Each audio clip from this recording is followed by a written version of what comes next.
कि बांग्लादेश में हिंदुओं के ऊपर जो अत्याचार हो रहे हैं तो उनकी रक्षा करने की जिम्मेदारी अपने केंद्र सरकार की है।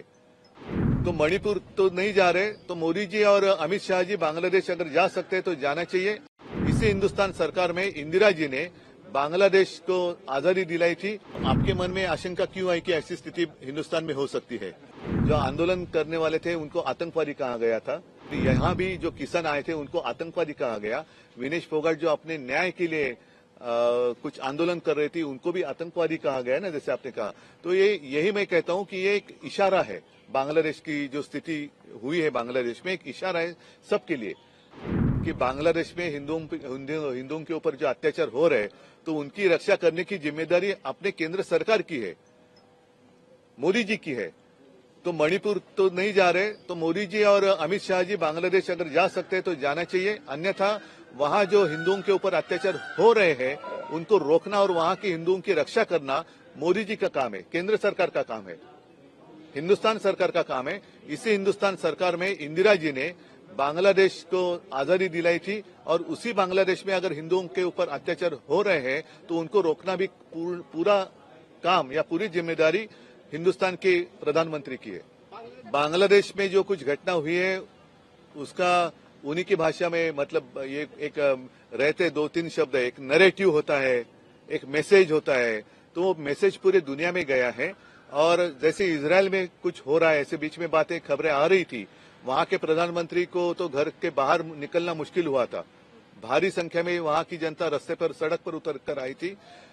लंका में हुआ, अब बांग्लादेश में हुआ। तो सारे लोगों ने समझना चाहिए कि जो सर्वसामान्य आदमी होता है वो सबसे श्रेष्ठ होता है, बलवान होता है। उसके एक सहनशीलता की मर्यादा होती है, उसका उल्लंघन नहीं होना चाहिए। और जनता का न्यायालय वो सर्वोच्च होता है। तो जनता का न्यायालय का फैसला बांग्लादेश में हुआ है। विधानसभा निवडणुकीत मुख्यमंत्री पदाचा चेहरा असेल सर? जुड़ा हुआ सवाल है कि अगर ऐसी स्थिति जिस तरह से आप कह रहे हैं, बेरोजगारी है, युवा अस्वस्थ है, अगर ऐसी स्थिति भारत में पैदा होती है तो उस वक्त क्या हो सकता है? आपका क्या स्टैंड है? नहीं, पहले तो ये प्रश्न जो आप हमें पूछ रहे हैं तो आपके मन में आशंका क्यों आई कि ऐसी स्थिति हिंदुस्तान में हो सकती है? तो नहीं, मैंने कहा पूरे दुनिया में एक मैसेज गया है। और ये अगर बांग्लादेश में बात हुई है, हमारे पड़ोसी है, पाकिस्तान जिस हालत में हम तो देख ही रहे हैं। लंका में क्या हुआ, इजराइल में क्या हुआ, इजराइल में क्या हो रहा है, अन्य सारे देशों में क्या हो सकता है।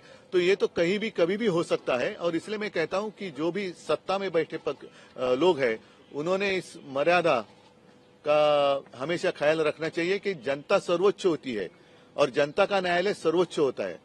तो उनका फैसला बहुत ही गंभीर होता है। दिल्ली में ही विनेश फोगाट के खिलाफ, रेस्टर्स के खिलाफ जो चीजें हुई उसको देखने के बाद आज की स्थिति और आज देश का नाम वो ऊंचा कर रही है। देशद्रोही तक उन्हें कहा गया था, उनके खिलाफ कार्रवाई की गई थी इसी दिल्ली। नहीं, एक तो पहले विनेश के ऊपर हमें गर्व होना चाहिए और मुझे तो है। और जो बात अभी आपने जो सवाल किया, यही बात बांग्लादेश में हुई थी। जो आंदोलन करने वाले थे उनको आतंकवादी कहा गया था और मैंने तो सुना कि उनको रजाकार कहा गया। फिर यहाँ भी जो किसान आए थे उनको आतंकवादी कहा गया। विनेश फोगाट जो अपने न्याय के लिए कुछ आंदोलन कर रही थी उनको भी आतंकवादी कहा गया ना, जैसे आपने कहा।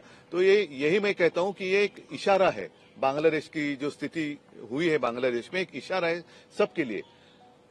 और सभी लोगों ने समझना चाहिए कि ऐसे भगवान के ऊपर कोई नहीं है, हम तो इंसान है।